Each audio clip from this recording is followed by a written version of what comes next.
people, aren't Okay, greetings everyone. Oh, Welcome God. to Gerard Black in the Philippines with the truth. I want to welcome you to my channel.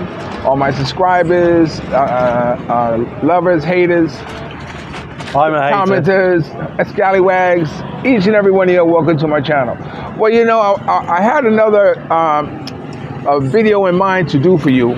Some really, I mean, can we talk? But instead, I'm at 7-Eleven and I ran into who else? David! David from Ukraine. Oh, this might start to be a regular type. He might be the one on my blog all the time now. I might have to give him so you're making money and I just thought you were. I just said I might have to start giving you a commission. Yeah, probably about 2% or something. Yeah, well, 2% of what I get now is nothing, because I don't get nothing now. I think I checked, I had like about 40 cents. Okay, 21 cents or something like that, I don't know. Right, I'm going to tell you a little story about the difference between Filipino people, their attitude and their ethos, and the mainly horrible foreigners here. Okay. I rent an apartment, a very nice apartment, from an English guy. Okay. My rent is due on the 28th because I moved in. How much rent is it? I pay 18,000 plus utilities. Okay. That is not cheap, but it's a very nice apartment. Okay. I have had so many unexpected expenses. I'm from Ukraine. I don't get a huge pension. I get a realistic pension. Okay. So first my laptop went wrong, and that cost $3,200, which is about $100. $80. 3,000 pesos? Yeah. No, 3,000. How much you said you pay? How many pesos? 3,200. Oh, what? That's peso 60, is about that's 30. $60. Okay, well that's quite a lot on my pension anyway.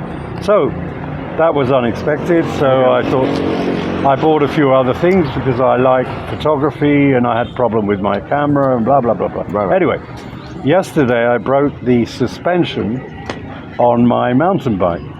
We'll leave that aside for a moment. So I went to my landlord and said, Dave, we're talking about difference 5 days. Right. Would you mind? I have his money. I always take the money aside when I get my pension. So I've got the 20,000. Right. Could you let me be late by 5 days? My pension comes. This is the Englishman, right? Yeah, he's an Englishman. He's typical of the nasty foreigners here, and they're mainly nasty. I have to tell you this. I'm not nasty. No, you're not. I even talked to this guy. I know, I like it. That's why I'm here. Okay. I like it. So he said no. Not very many. Okay. He said no. I said no. I said okay. Well, as I say, at the beginning of last month when my pension came in, I put 20,000 aside. So I have that. Right. I broke my suspension. Right. Went to the local cycle shop. It was very nice. Right. Filipino guy. He said, oh, I can't fix it. You'll have to have a new one. And unfortunately, the only one I've got that'll fit your bike, and he wasn't trying to scam me, costs 3,400. Okay. I said, well, I'll leave the bike here, and when I get my pension on the 3rd of May, fix it and I'll pay you. He said, no. I'll fix it. You owe me the money. Wow, that's what I'm saying. That's what I'm talking about. That's the Philippines. That's a Filipino. Okay, I'm a customer, but I'm not his lover or brother or this guy. I'm actually living in his apartment. What does he think? I'm going to run away? Does he want me to give my motorbike as surety? Right. This is the difference. Filipino people are wonderful. They are so nice.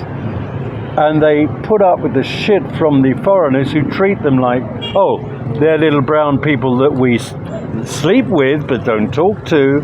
They serve our coffee, but that's it. We don't get to know them. They are missing so much because I talk to Filipinos all the time. I consider myself a Filipino. I'm here for life. And I love it. And they love me. It doesn't matter where I go. I'm taking photographs. You did that in Ukraine because we're very reserved. You get a punch in the mouth. But here, no. I'm talking to a diver today. He's just going in, scuba diving. Scuba diving. And he's got a very long spear gun. And he's going after some very big fish. I couldn't understand. Hey, that guy's got a submachine. He must be police. He's got a what? There's a guy with a Heckler-Koch submachine gun just got past. I presume he's police. He may not be. I hope it's not a terrorist. No, he's police. Okay. But anyway, so this is the difference. if you immerse yourself in this society, learn the language. I'm learning Tagalog. This is not the local language, but I tour a lot. So I was advised, learn Tagalog, because in other provinces they don't understand besides. They're lovely people. And can you imagine, you go into a cycle shop in wherever you live, and you say, oh, I haven't got the money, but could you fit this for me and I'll pay you in it? Yeah. We have lots of customers. But that's true. Yeah. Absolutely true. Well, you know, on the flip coin, I was in Superland and I was buying something, and the girl, had 6 pesos to her. I was buying it for someone else. Don't smoke if you don't smoke. Don't smoke. And I owe the girl 6 pesos. So I told the girl I was with, who lived close by, I said, bring her 6 pesos. So she said, okay. About 2 months passed or so, I drove by the area and I saw the woman, and she said, hey, you owe me 6 pesos. I said, what? Whoa, yeah. No. I said, what? That's fair enough. She didn't bring you the 6 pesos? She said, no. I said, what? I said, okay, if that's the case, let me pay you your 6 pesos. Money is very serious here in the Philippines. Good morning. Good morning. Nice to buy. Yeah. Nice buy. Yeah. It's very serious here with money. Just like the woman who I told you about, I had a little store, and where the boys go to school, we pass all the time, sell bananas and all that stuff, fruit stands.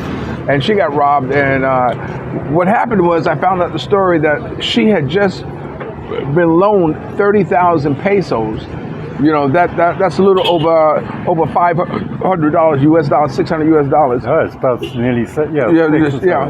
And what happened was that they loaned her the money because she wanted to expand the store. So when they gave her the money, somebody who knew that she had that money on her, knew and robbed her and took her money, and she's just been devastated. We passed by there the other day, and there was someone at her location, but what it was that they were trying to raise money for her to help her continue on with their shop. So, although yes, I do agree with you that the Filipinos are, boy, they got to shake all. I didn't say they're bad Filipinos. There's some real bad boys. Yeah. Oh, yeah. You have to be extremely careful. Have an argument with a Filipino in a bar. Likely as not, he's got an automatic pistol in his pocket. The bad boys, they regularly shoot each other. Yeah. But these are the bad boys, and I would say they're in the minority. Yeah. Well, And incidentally, folks, I am not pink. It's just his bloody camera. One thing that I will not do. I had a car accident. Back to somebody's car when I was parking and all this stuff. I will not say nothing. Just like in the States. If I had an accident and the police come, and you always see them trying to talk to each other, I just stay quiet. Brian, how we doing? I stay quiet and wait till the officer says, okay, what happened? Then I talk. The same thing in the Philippines. The police came and blah, blah, blah, and they're speaking a different language. So how the hell am I going to say anything, to the contrary of what they're saying? So often the time when I find myself in where the conversation going to get, a little more than hello and goodbye, I just be quiet, Well, I have to say, from your experience in the United States, if I were your color, my hands would be up immediately because they'll shoot. And they don't just shoot. I see videos of cop killings. How many? Oh, he was shot 54 times. Oh, yeah. I mean, just to make sure he's dead. Eh? Yeah. On a traffic stop. Exactly. I saw one recently. The guy is trying to get out of his car, and they just open fire. Yeah, the woman. Yeah, she shot him. Yeah. And then they say, "Oh, he had a weapon," or I think they carry these weapons and throw them on the ground, don't they? That's what they used to do. Oh, okay. And that's one thing that you got to hand it to them. That's changed with policing in the big cities, because they used to have what they call a throwaway gun. Cops always carried a throwaway gun. Whereas that if it was a shooting that might have been contested, they plant the gun on them. So they no longer do that. So I got to hand it to them that you don't hear much about throwaway. But there's still these absolutely unnecessary shootings. I've seen. I would call myself a social democrat. I'm not I don't follow politics, but I follow people, and Right. I have a great feeling for people wherever I am. Okay, yeah, that's good. And Like an but it comes back. They pay it back. It's sort of people. It's like a dog will recognize someone who's scared. Yeah. They sense fear. Fear, yeah. If you're scared of dogs, you're going to get bitten if you're not careful. I go up to dogs. They smell me and they realize I'm just smelly Ukrainian. But, no, I just you read cases here actually. Where's your lighter? That's 10 pesos for a light. Don't smoke. Don't smoke. I'm 74. I went for my final medical with a lady army doctor because I was being released. I'm already 10 years over pensionable age anyway, but I was there volunteering because of the war and not being paid incidentally. Right. But that's okay. You've got to give back to your nation. So Oh, you fought for free? I didn't fight. I instructed. I'm not stupid. I tell people how to shoot. I don't go and shoot for. I got pretty close to the front, but not, in a bunker. Anyway, no, we don't want to go into that because it's a very sad situation at the moment. Right. Thanks to your Republican Americans who are blocking these weapons, and we're running out. We have now no Patriot missiles to defend our cities. So our cities are being pulverized, literally. Yeah, you know what I heard? I heard that they'd be willing to loan Ukraine the weapons, and then they have to give them back. How stupid is that? Well, we give empty casing back for the artillery. Here's all this shrapnel. Like that. Anyway, we won't go into the politics of that because it's okay. No, I mean I'm still in contact with Ukraine, and I spend hours on the phone with my guys. Yeah. And I spend hours on the guys. Yeah, they are my guys. I know. Yeah, everybody should. I have 3 nationalities. I'm British. I have passport. I'm French. Parlez-vous français? Bien sûr, je suis français. Ah, un peu. Un petit peu? Un peu. Okay, and I'm Ukrainian because I spent so many years in Ukraine that the SBU who I worked for, what are you doing this time? Because that's my cheeky. They gave me nationality. You know why? SVU, Special Units Victim? No, it's. I just leave that aside. Oh, okay. I told you he's undercover CIA. No, I'm not. Hey, the CIA have still not learned that torturing people doesn't work.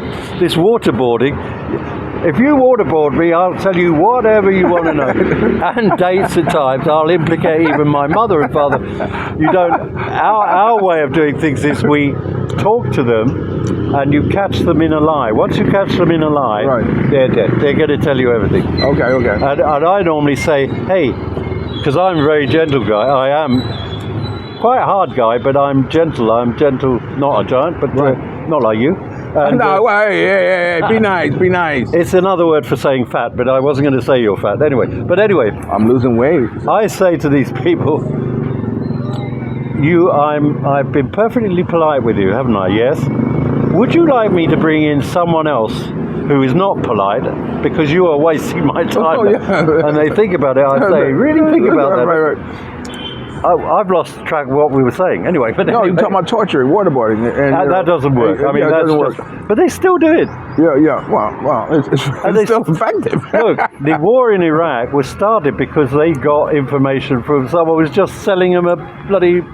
What about the Saddam Hussein's weapons of mass destruction? But the U.S. gave them weapons of mass destruction. Yeah, but the point is, the United States gives Ukraine weapons that says, don't fire them at Russia. And we say, oh, so Russia can fire at us, but we're not allowed. Yeah, don't use our weapons to fire at Russia. Then, because they were worried about the price of oil, which has bounced back incidentally, irrespective of the war, would you please stop firing missiles at Russian oil refineries that are providing oil for the tanks to kill you? Would you please stop doing that? Because you might affect the global price of oil. And we say, excuse me, would you tell the Russians to stop firing things at us? Because what they're doing is not affecting the price of oil, it's just killing us. Yeah, right. It's so double standards. But anyway, that is going to backfire on the United States because the whole world is disgusted about this what's his name, Johnson, this Speaker Johnson? Yeah, Michael Johnson. Who must be a puppet for Mr. Trump, who's keeping very quiet about who's blocking this aid. Yeah. Oh, this is the man. He said, "I could solve the war in Ukraine and Russia in a day." We said, "Okay, come over and do that." But I don't see how he can actually fix his mouth to say something like that. Look, this is a guy. Same thing like in Israel. I can fix it. I can stop them all fighting. This guy is a snake oil salesman, I think you call him. Yeah, very good one. Used to go around in the Western times selling potions to people. A con man.